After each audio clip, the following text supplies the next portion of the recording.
Camden too, though. A lot of those guys were from. We'll see it in the surrounding Ellery, St. Matthew. A lot of those guys came from out of there too. Yep, I'm meeting some of the younger guys now from Ellery. You know, what got you involved in racing? You know, we were from my father, believe it or not, in World War II was in the cavalry.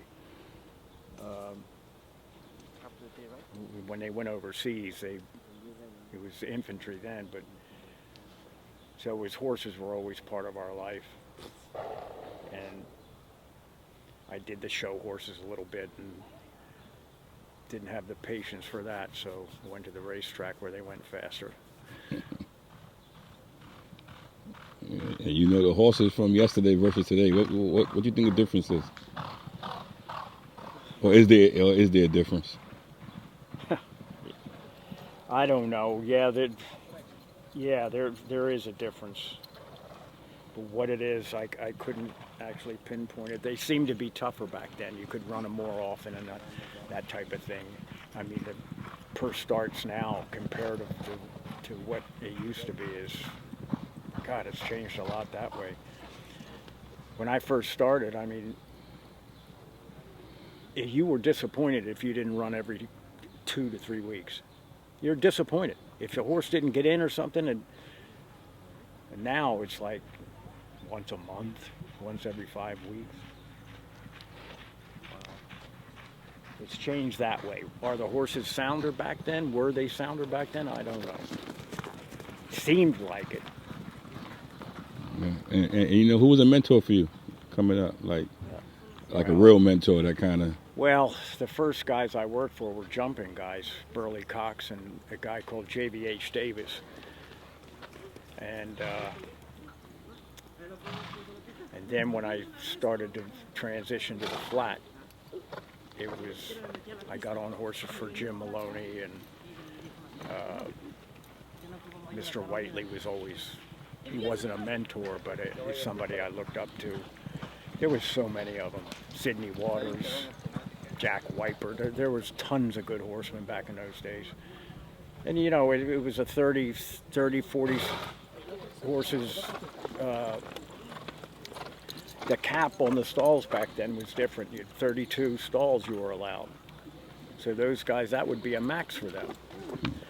And now the trickle-down effect is gone. What it used to be, say you wanted to be in New York. So you pick out Frank Whiteley. Sorry, I can't take your horse, I'm full up. You go to the next guy. Sorry, can't take your horse, full up. Until it's like a trickle down. Then now you go to a guy that's got like 20, 15, he can take your horse. And everybody was healthy back then. It was a total different thing. No, but the game got to evolve, I guess. It changes. Well, life has changed, right? Yeah. There's a lot of things that are different than... The one thing you can't do is sit and worry about how it used to be. Yeah. You know, a lot of these guys don't know how it used to be because they weren't around. You chasing that fire right there, man, because you hear those stories of back in the days, and it's like, wow. It was when I was 16 years old. This is the first racetrack I ever galloped on, right here, Oklahoma. Yeah. And I thought I died and went to heaven. This town was totally different back then too, because you know, you didn't have all the buildings and stuff that is pretty congested now. But it was a racetrack town back then. Who's like one of the best jockeys you ever seen ride? Like, in your opinion, from the old timers? On the flat? God, there was that jock colony here back when Cordero was riding, and Georgie and Eddie Belmonte and Lafitte. Man, they were awful good. Yeah. You know, Baeza. He was as smooth a rider as I ever saw, Baeza. And a guy that doesn't get the credit that those guys get was a guy called Marco Castaneda. He was wonderful too. his back, he came around a turn, his back was so smooth. It was as straight as a table. Unbelievable. Unbelievable. And he was one of those guys, and 𝐈𝐧𝐬𝐢𝐝 was like him too. They were a little taller. And the horses would be running for him, and they weren't like moving. You're like, how's that happen? You know, when Cordero went to work on one, it was like, it was a lot of motion. Yeah. When those guys, they were something. It was flowing, huh?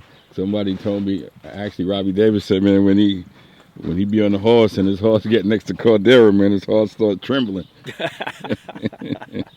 You know? No, he was something. Pound for pound, he was one of the best all-around riders there ever was. Yeah. No doubt about it. Because he would ride any man's horse. Yeah, and that's special. And he'd ride the big ones good too. I mean, he was. The chief always said the chief thought Eddie Belmonte was the best. Mm-hmm. The chief, huh? What kind of person was the chief, man? He was the best. He scared the hell out of me when I was a kid, but as I got older and got to know him better, we became pretty good friends, and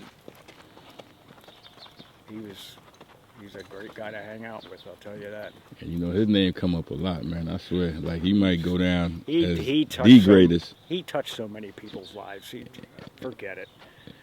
He was something. And that's really, and you know, and that's what makes him more special, because, you know, when the people tell your story, yeah, it don't get no better than that, man. He was something. And we used to, there for a few years, we would all, you know, like 5:30, barn was finished, he'd go meet for dinner. I mean, we did it all the time, 2 or 3 times a week. Jimmy, that's how I met Jimmy. And we played football down at Mitch Friedman's barn at Belmont a little bit. That football thing was a big thing with the chief years before that. And you know what make a good groom, man? Like a real solid groom that you hear about, the old timers. Guys that are willing to spend time with their horses. If you rub a horse properly, it takes time. When you sit down underneath one to do them up, you rub their legs. You don't see that anymore. Those guys would be working, they used to sit down, splay-legged. Horse's leg be between their legs, and they'd be working on it. Rubbing, you know, whatever, liniment or whatever. Might ice them first, might hose them a little bit first, then they come back and they'd work on them.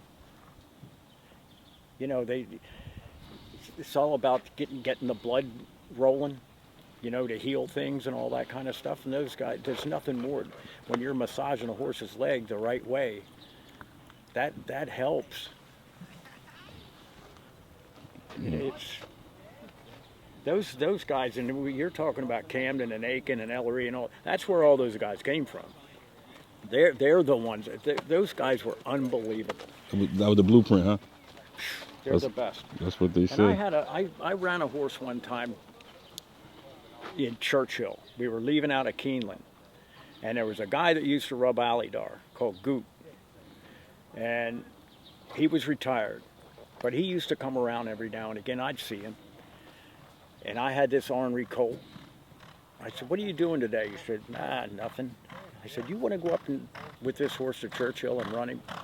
Can you do that?" And he said, "Yeah, I'll do that for you." And this was an ornery colt. And I said, "Listen, this, you know, your van ride's not going to be very sweet going up there." I said, "This is an ornery bastard." And he said, "Don't worry about it." So it said like an hour and 20 minutes up there or whatever. So I drive up, and he comes walking off the van, and that horse was like a kitten. I don't know what he did to him, but he got off that. He went on that van different than he came off it, I'll tell you that. And that's the type of horsemen those guys were. They just had a way with them. They talked to them, whatever it was. They're just their movement around them. Totally different. Well, that's the sauce I keep hearing about.